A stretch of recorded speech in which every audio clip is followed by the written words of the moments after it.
Good morning.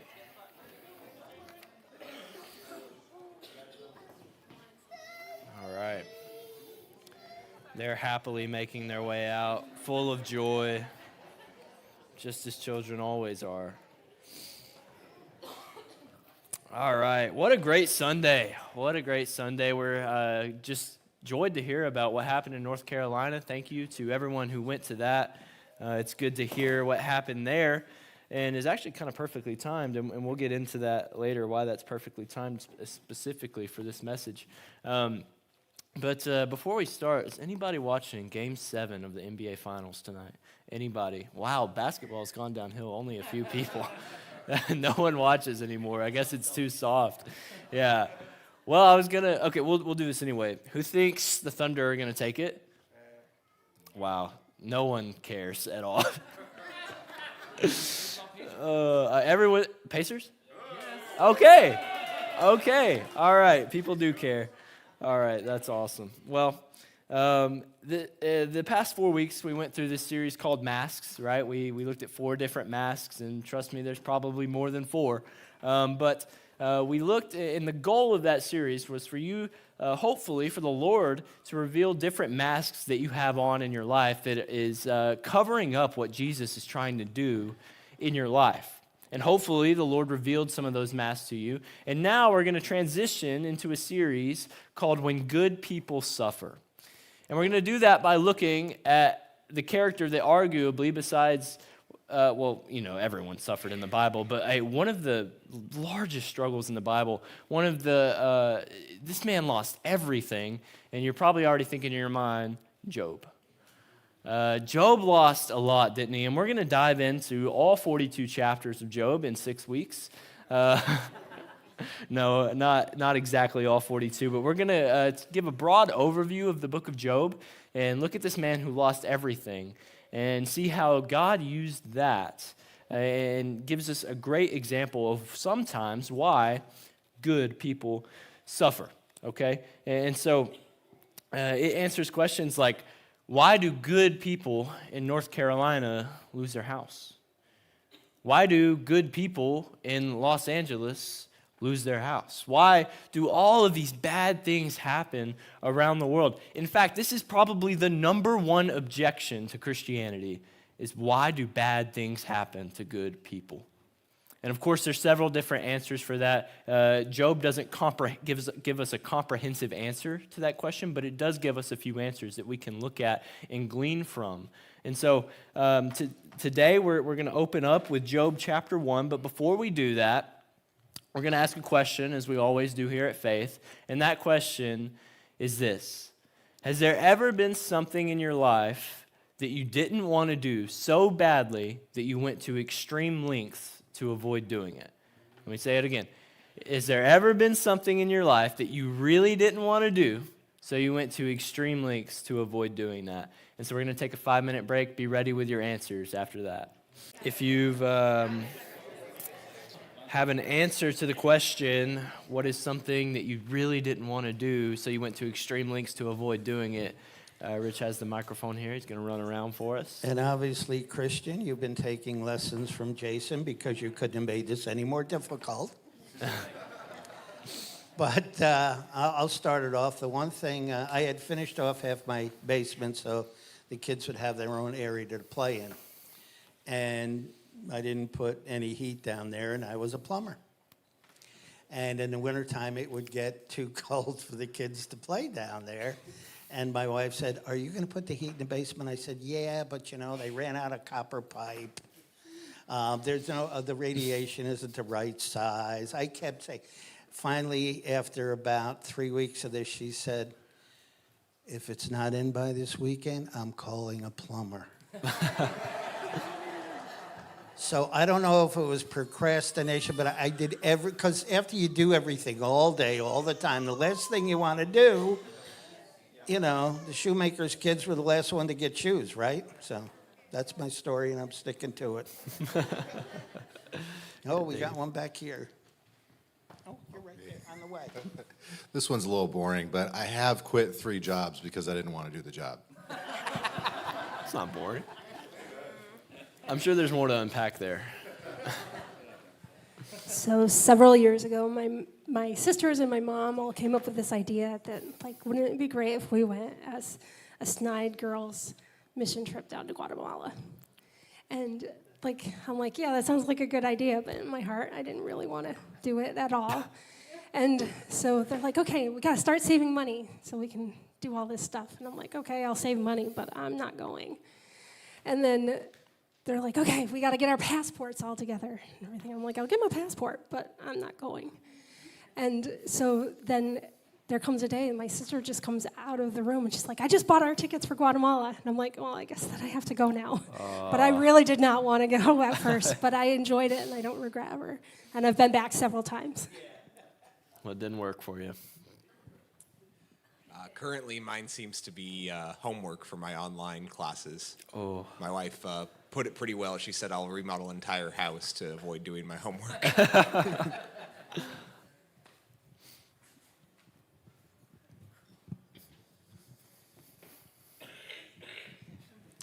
So this isn't actually something that I procrastinated, but my husband did. I'd been begging him to bring railroad ties up to the top of our driveway so that I could do some landscaping. I had months and months and months.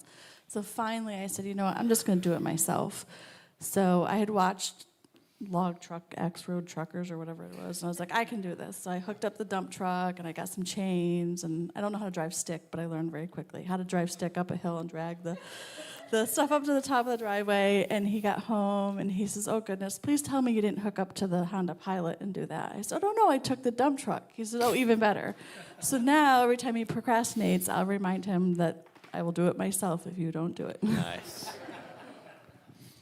So I love my oldest son, but when he was in 6th grade and he was doing, actually I think it was 5th now. He looks and nervous. he was doing spelling, he would figure out how many words he could misspell and still pass the quiz. Nice. Nice. You know, when you get to college, you're going to look at your syllabus and say, all right, what can I not do in order to still pass this class? I think he did that this year. Okay. It's starting early. When when my dirty toys, I will do anything and not clean my toys.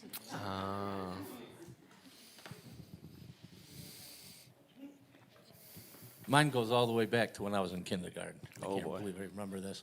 In kindergarten, everybody was issued a pack of crayons. Well, right around Christmas time, I lost my crayons, and I was too afraid to tell the teacher, so my little 5-year-old mind decided that I was going to be sick for the rest of the year. My mother caught on after the 3rd day, and she actually escorted my butt back to school, where I got a brand new box of crayons. Yeah.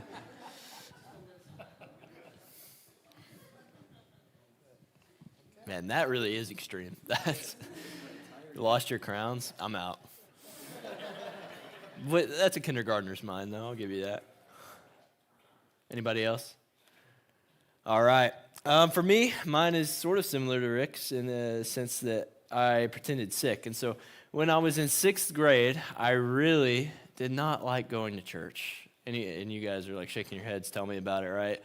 No, I'm kidding. But anyways, I really didn't like going to church. And so some days I would walk into my parents' room and I would go, and they would, of course, be like, are you okay? And I'd talk like, I don't really know. I feel awful. And my mom would do just like any mom does, and she'd take the back of her hand, put it on my forehead, and be like, well, you're not really hot, but you know, why don't you feel good? I'd explain the symptoms that I had. And eventually, if I did really good at acting, they would say, all right, it's fine. You don't have to go today. And I'd be like, yes. I'd run out of the room. I'd go into my room, close the door, and then I'd start celebrating in my room. I'd pump my fist. But one day, and this was actually only maybe the 2nd time of me trying this, but my dad, he called me back into their room after I had successfully convinced them that I didn't need to go to church. And so he called me back in, and he said, hey, I know you're sick and everything, but there's this basketball tournament going on in Huntington, which is where I went to school. And, you know, one of the students there isn't able to play. And the coach called me and he said, there's a spot open for you. And I was like, oh, man, this what a predicament this is. I'm sick, but maybe I could play through it. And so I told my dad, you know what? I know I'm sick and everything, but I can do it. I'll step up, I'll make my impact before I enter into the athletic program in 7th grade. And of course, there was no tournament. It was all made up, and my dad looked at me and he said, get ready for church. And so I went to pretty extreme lengths to avoid doing that, but eventually my dad found out, and it didn't take long, I'm sure. I wish I could watch it back and see how convincing I was, because I'm sure as soon as I left every time, they were probably like, yeah, this kid's lying.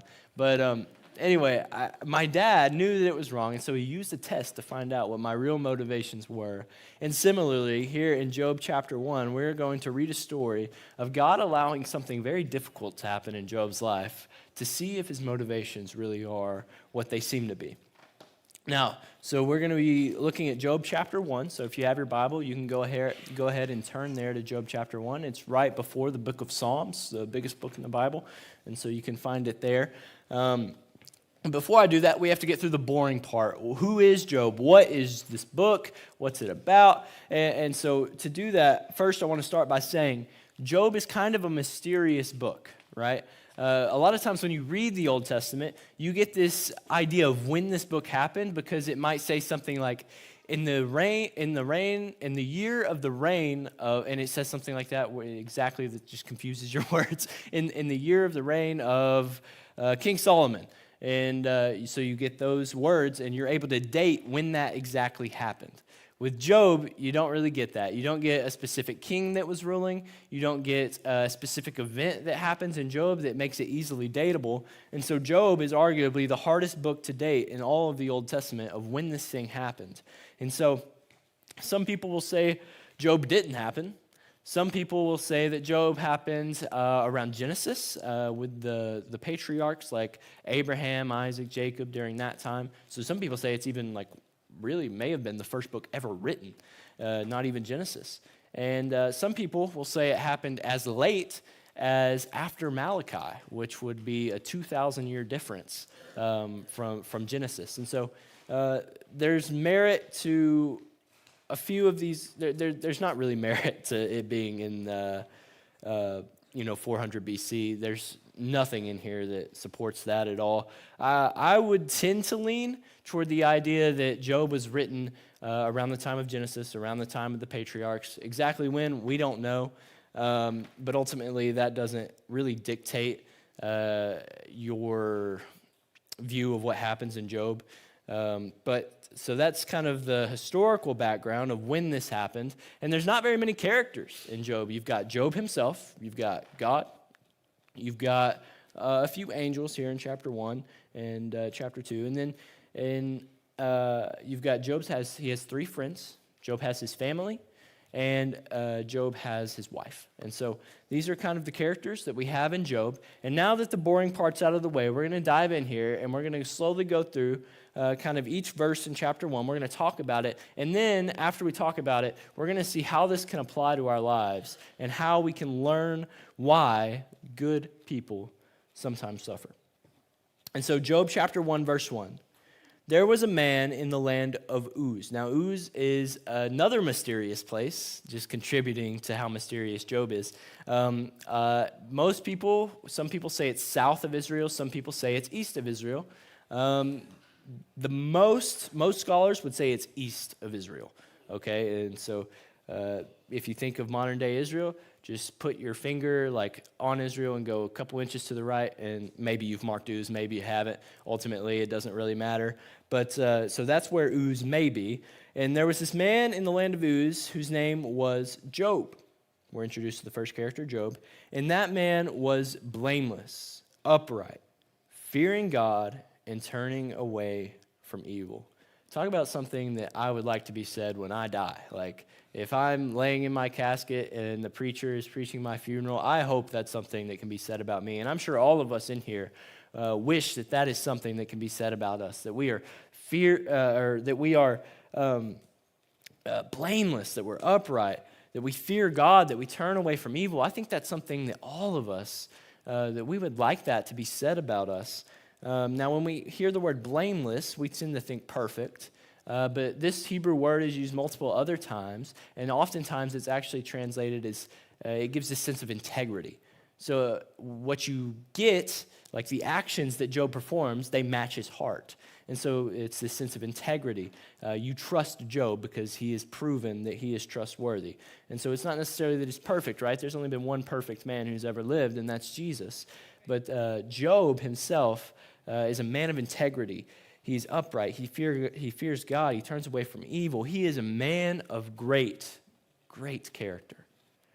Talk about a good person. If the world were to look at Job, they would say, he is a good dude. Verse 2, 7 sons and 3 daughters were born to him. So they have even more kids than the Dominies have, isn't it? That's saying something, right? So 7 sons and 3 daughters. And during this time, having 7 sons, that's 7 workers you can put in the field. That's, and Job has a huge inheritance. These are 7 sons that his inheritance is going to get passed down to. And, you know, it's multiple times in Psalms it talks about how blessed it is to have a full quiver. And in Hannah's prayer in the beginning of 1 Samuel, she talks about, kind of gives this idea that having a lot of sons is a blessed thing. And so Job, by all means, not only is he a man of great character, but he is a man with a great family. Verse 3, his possessions also were 7,000 sheep, 3,000 camels, 500 yoke of oxen, 500 female donkeys, and very many servants. So we don't really measure wealth by cattle, right? Unless you're the Woodcocks. I know they do.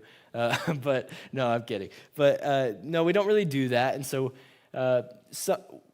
what does this mean? Like, we look at that, 7,000 sheep, 3,000 camels, 500 yoke of oxen, 500 female donkeys. We're like, yeah, that's kind of, that seems like a lot, but in perspective, maybe a lot of people had that back then. But no, because it gives us, our modern day readers, a glimpse of what this really is. And it says at the end of verse 3, what does it say? And that man was the greatest of all of the men of the East.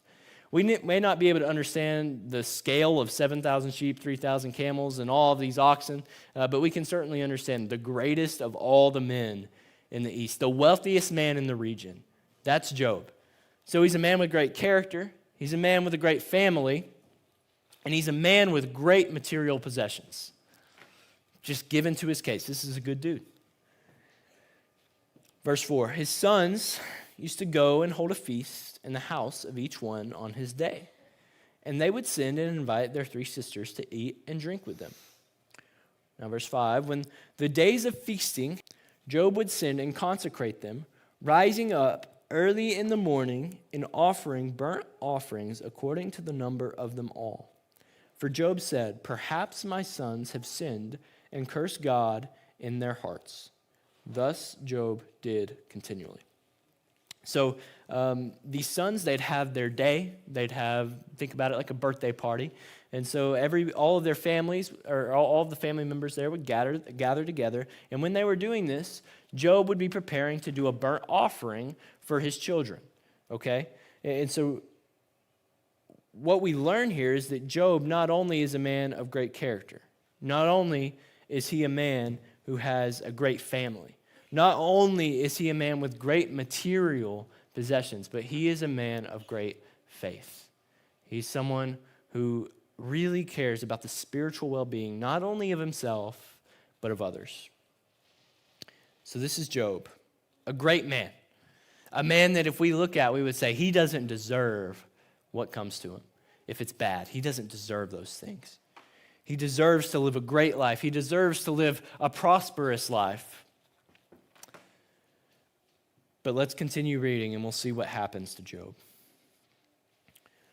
Verse 6, we kind of change scenes. We get this overview in the first 5 verses of who Job is, and now we change scenes, and now we're in heaven. Verse 6, now there was a day when the sons of God, or angels, came to present themselves before the Lord. And Satan also came among them. Now there's this idea that Satan is a part of the sons of God. It's floating around. In fact, in probably the most popular commentary for Job, it's published by Crossway, it supports this idea that Job was, or that Satan was a part of the sons of God. Now, that's kind of a crazy idea because here in verse 6 it says, the sons of God came to present themselves before the Lord, and Satan also came among them. It separates the two. So you can't really say that Satan was a part of the sons of God, that Satan was a part of the angels. Of course, we know the story of Satan, that he is a fallen angel. He's not a part of them anymore. Now, and then a lot of people ask the question, well, how in the world is Satan here? And you know, I looked into it. I dug into my commentaries. I really stretched my brain to try and figure it out. How in the world could Satan do this? How could he be here? Here's what I know. I know that God allowed it to happen. And I don't really know why. You know, I can't really figure out how does it work theologically that Satan's in the throne room of God. And I think that's one of those things that maybe we're just never going to know till we get there.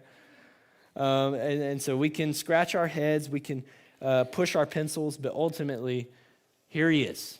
And that's the reality of it. So Satan's here in the throne room along with the angels. In verse 7, the Lord said to Satan, "From where do you come?" And then Satan answered the Lord and said, "From roaming about on the earth and walking around on it." Kind of a mysterious answer.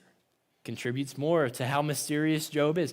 I'm just kind of walking around on the earth. And ultimately, Satan has a job on the earth. What is Satan's job on the earth? Let's continue reading. Verse 8. The Lord said to Satan, "Have you considered my servant Job? For there is no one like him on the earth, a blameless and upright man, fearing God and turning away from evil." So even God sees Job as a great man. A man that you can say he's even proud of. Have you considered him? Well, considered him for what? Let's keep reading. Verse 9. Then Satan answered the Lord, "Does Job fear God for nothing? Have you not made a hedge about him and his house and all that he has on every side? You have blessed the work of his hands, and his possessions have increased in the land." So what is Satan saying here? The only reason that Job is blameless, the only reason that Job is upright, the only reason that he turns away from evil is because you've blessed him with everything you've given him. That's the only reason Job serves you. Now, certainly, that may be the case with a lot of people. And so Satan, in his limited knowledge, is about to make a wager about Job. Let's see what that wager is. Verse 11. But put forth your hand now and touch all that he has, and he will surely curse you to your face. So Satan's wager is clear. That Job will not serve God. He will not be blameless. He will not be the man that he claims to be. He will not be a man of integrity if you simply reach out your hand and take everything that he has.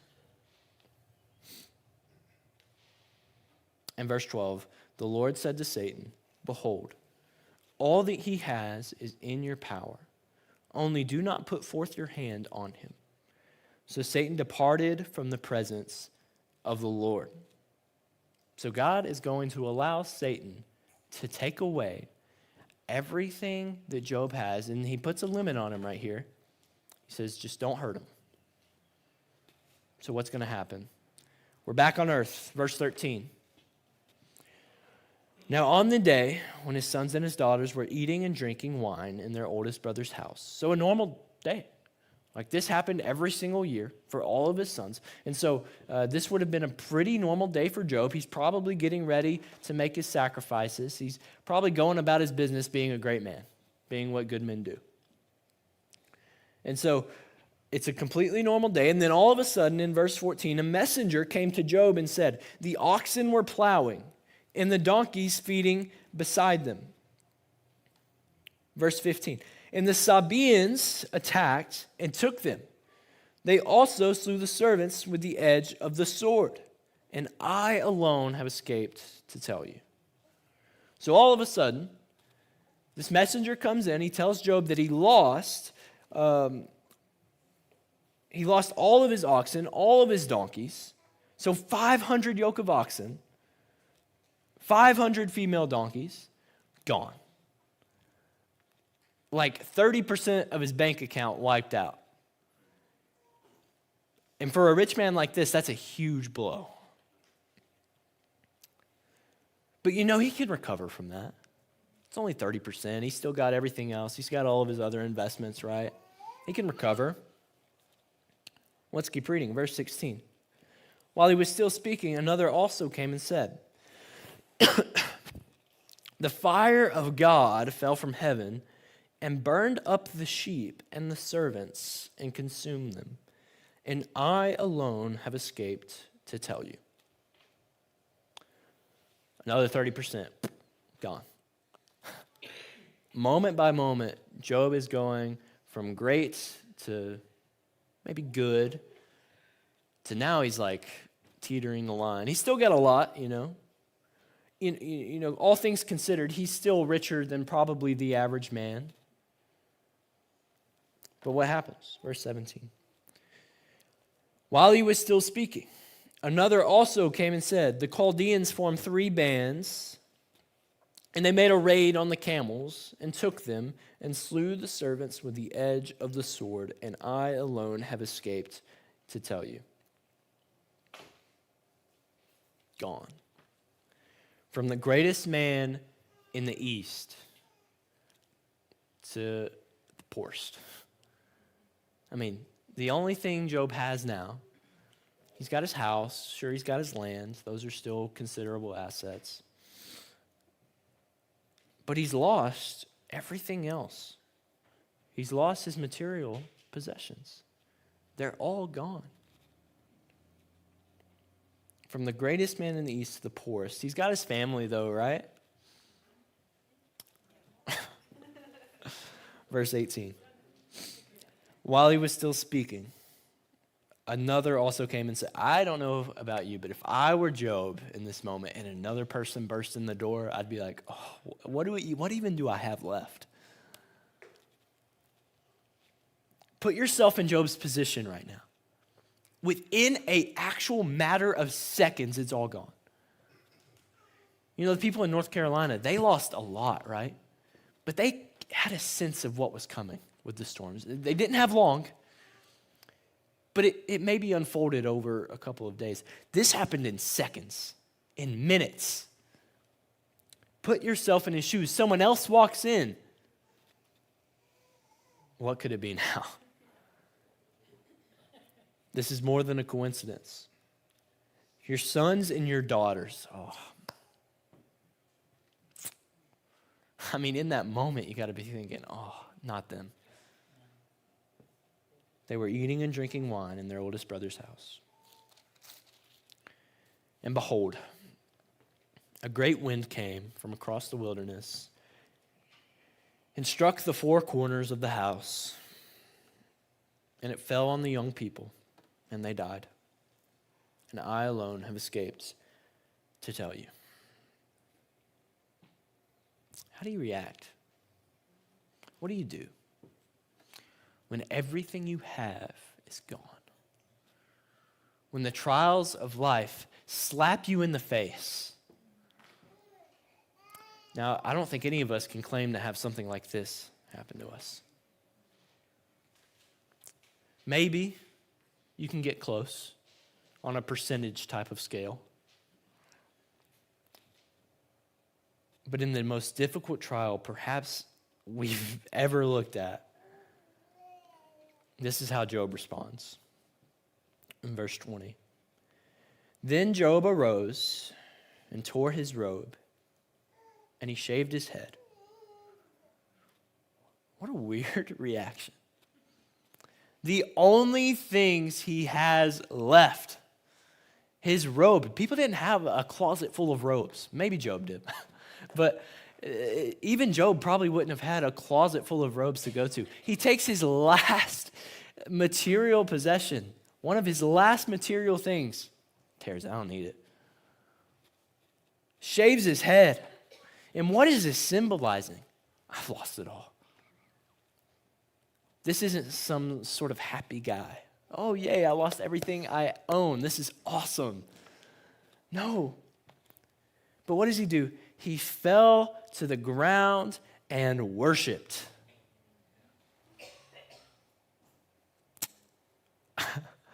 I could spill a box of Cheez-Its, and I would get in my car and drive and complain to God. Why, God? They were so good. And they're gone now. But Job, what does he do? He falls to the ground and he worships. So Satan's wager was wrong.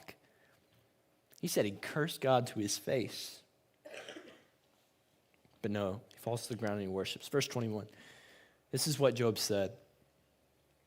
Naked I came from my mother's womb, and naked I shall return. The Lord gave, and the Lord has taken away. Blessed be the name of the Lord. So Job, in this moment where he loses everything, his response is not to cry out, why, God? Why did this happen? Why would you do this to me? Aren't I blameless? Aren't I upright? It's not what he says. He's just content with God. He didn't need anything he owned. He didn't worship his possessions. He didn't worship his family. He solely worships God. And then verse 22. Through all this, Job did not sin, nor did he blame God.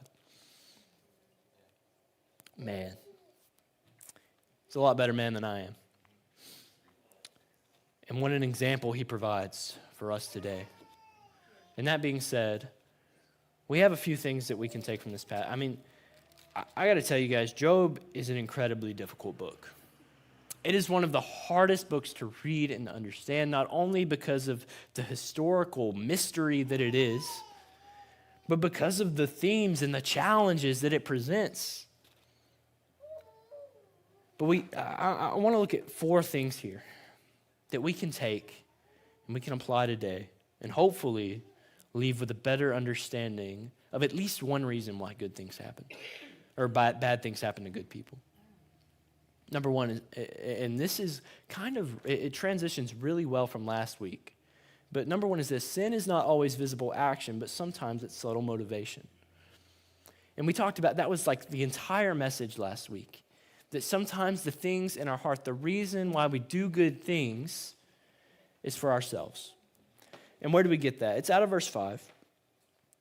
When the days of feasting had completed their cycle, Job would send and consecrate them, rising up early in the morning and offering burnt offerings according to the number of them all. For Job said, perhaps my sons and daughters have sinned, and what? Cursed God. Where? In their hearts. So Job hasn't seen his children sin. He's just saying maybe they've done it in their hearts. Right? We get this scene in Matthew 5 where Jesus kind of describes how you've heard that it was said that you shall not murder, but I tell you, if you hate your brother, you've done it. That's a loose translation. But also in Matthew 5, you've heard that it was said you shall not commit adultery, but truly, I tell you, if you even look at a woman with lustful intent, you're guilty. And so sometimes it is not just visible action that is sin, it is also sometimes subtle motivation. And Job chapter 1 is a book that or a chapter you can look at and you can see the motivations of the people. Verse 2, God allows trials in our lives to reveal our motivations in the entire heavenly scene, right? Now, of course, God really knows our motivations. He doesn't have to go through the testing, so why does he allow it? Why would he allow it in the first place if he already knows? Well, ultimately, it reveals it to ourselves, right? He uses those trials to see if, not necessarily to see, but to reveal to us where we are falling short.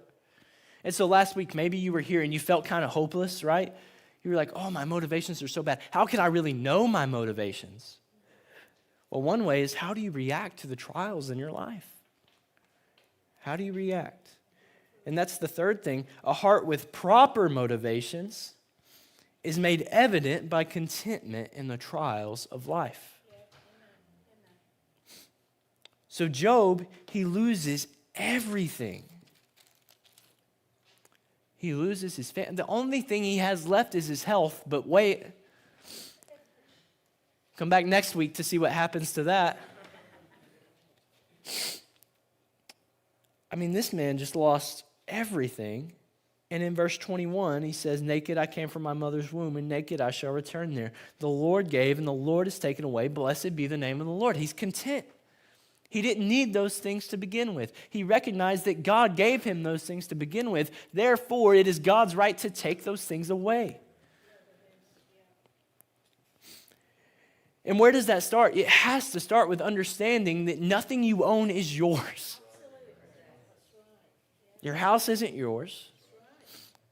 Get this, your family, although they're on earth, God gave them to you. They're more God's family than yours.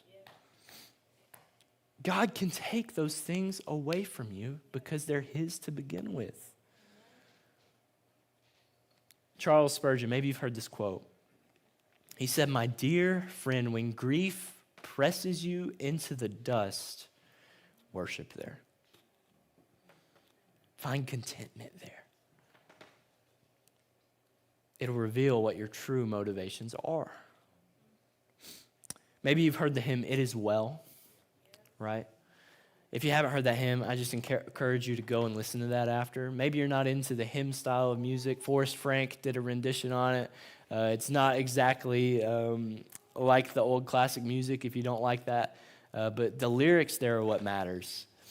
I got to tell you this story behind it, because this man had come over to America, and his family was in Europe, and they were coming over on a ship. And the ship sunk. And his family, his wife and his kids, were now at the bottom of the Atlantic Ocean, dead. A tragic story, truly tragic. On the level of what happened to Job. But the hymn writer, he is able to write these words.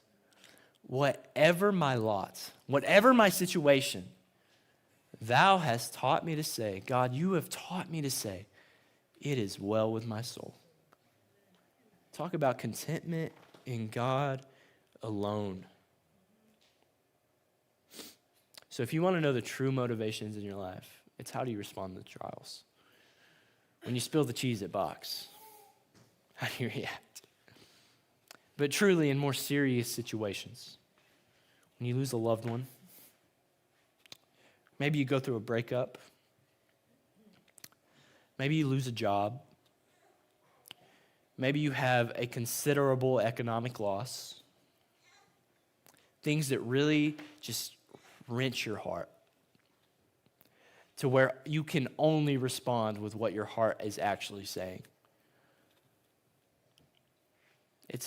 Do you respond with contentment in Jesus alone? Or do you respond like sometimes we often do? Why God? Why God's not a bad question. But do you start to blame God for everything that's going on? Do you start to shift and say, God, I can't believe you would do this to me? And that seems like such a normal question. Well, God, why would you take this away? I'm blaming you for doing this. The world thinks that's a normal question because they don't realize that everything they have comes from him. That's the key to it all. You've got to realize that everything you have comes from God. And then verse 4, it's this: sin is serious. And of course, that comes from verse 5 when we see Job. He recognizes that his sins may have cursed God and that what it requires a sacrifice. Okay? And just as sin required a sacrifice then, sin requires a sacrifice now. So what we're not going to do this morning is go out onto the lawn, make an altar. Anybody have any sheep we can sacrifice today? Anybody? Okay, no, you're all looking at me like I'm crazy. Of course, that's not what we do. We don't offer burnt offerings anymore. And maybe you're asking to yourself, why don't we do that? If sin still requires a sacrifice, then why don't we? Because of Jesus. It's already been paid. Jesus was the ultimate sacrifice for our sins. And so Jesus, maybe you've never heard of him. Maybe you have. But maybe he's just the guy we talk about around Christmas time. Maybe he's just this fairy tale type of character. Maybe you put him on the same level as the Tooth Fairy or Santa Claus. He's Lord. He is God. But God, knowing that our sacrifices were never going to be good enough, he sent his son Jesus. And Jesus came to earth, and he lived a perfect life that we could never live. He died a death that we deserve. And he was the ultimate sacrifice for our sins. He was the Lamb, the eternal Lamb. We never have to offer a sacrifice again, because no sacrifices that we can make could ever add up to Jesus. Talk about someone without blemish, without spot, a sacrifice that is worthy. That's Jesus. And Jesus was killed, hung on a cross. Maybe you've heard that. And he died that death, and he was buried in a tomb, God in a tomb. But he went there willingly. And he didn't come just to give up his life. He came to take it back. And he did. Because 3 days later, he rose from the grave, claiming victory over death, victory over sin. And now there no longer has to be a sacrifice for our sins, because his sacrifice is there. And if you want that sacrifice, you can have it. In Romans 10:9, says that if you believe in your heart, if you confess with your mouth that Jesus is Lord and believe in your heart that God raised him from the dead, you will be saved. That sacrifice will cover the sins of your life. Now, for the believer in the room today, we've looked at Job chapter 1. And you know, last week we talked about how our motivations, maybe they're not so good. And this week we've talked about how maybe our motivations aren't what we think they may be. And so the takeaway for you today is not to go create some sort of trial in your life so that you can show proper motivations. But it's to remember that when the trial does come, to just go to God and to ask him to reveal what your real motivations are. So go to him. Think back to maybe a trial in your life. How did you react? Now look, by no means is this going to be done all of the time with joy and with smiles and with happiness. If you think Job did that, Job didn't even do that. We're going to talk about that in week 3, Job chapter 3, Job's lament, where he curses the day he was born. I don't think he was very happy. And so it's not easy to do those things. But go back, think about the times in your life, the most difficult times of your life. Were you content in Jesus or were you not?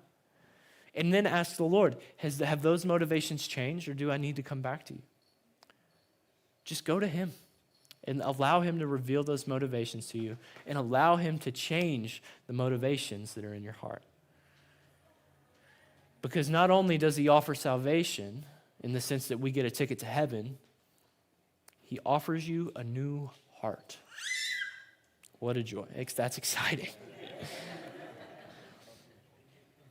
And maybe you're not a believer today. And the answer for you today, look, I promise you, if you don't have Jesus in your life, that when trials come, you're not going to react like Job does. Of course you're not. Because you don't worship God to begin with. And so if you're not a believer today, and you want to be able to have contentment even in the hardest times of your life, you can have it. Notice, it doesn't get prosperous once you become a believer. Job was a believer and he lost everything. It doesn't get prosperous.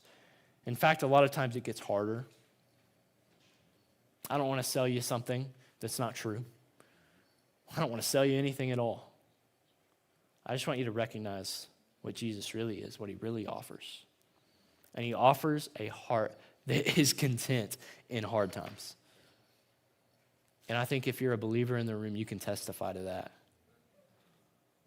What a joy that is. So let's pray. If you're the worship team can come up. And maybe you're thinking, I want that Jesus in my life. You can do so by prayer, not that prayer is magical in any way, and all it means is you're just talking to God. And you can do that by praying words similar to these, because by no means are these words magic. But it's words that recognize the lordship and the truth of Jesus. So it could be like this: Lord, I just come before you and I recognize how desperately I need you. All of the ways that I've tried to build myself up to you, I just give up because I can't.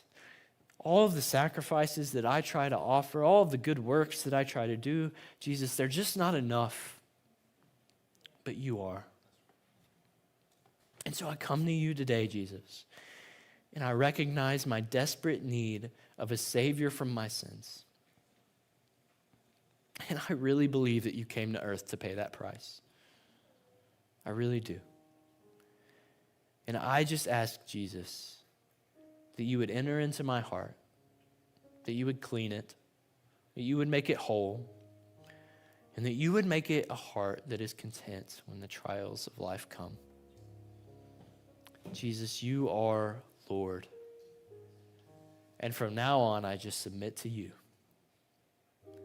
And when the trials come, even though it may not be easy, I'm going to look to you. Because you're the only way that I can get through it. Jesus, I pray all of these things in your Son's name, who died for my sins. Amen.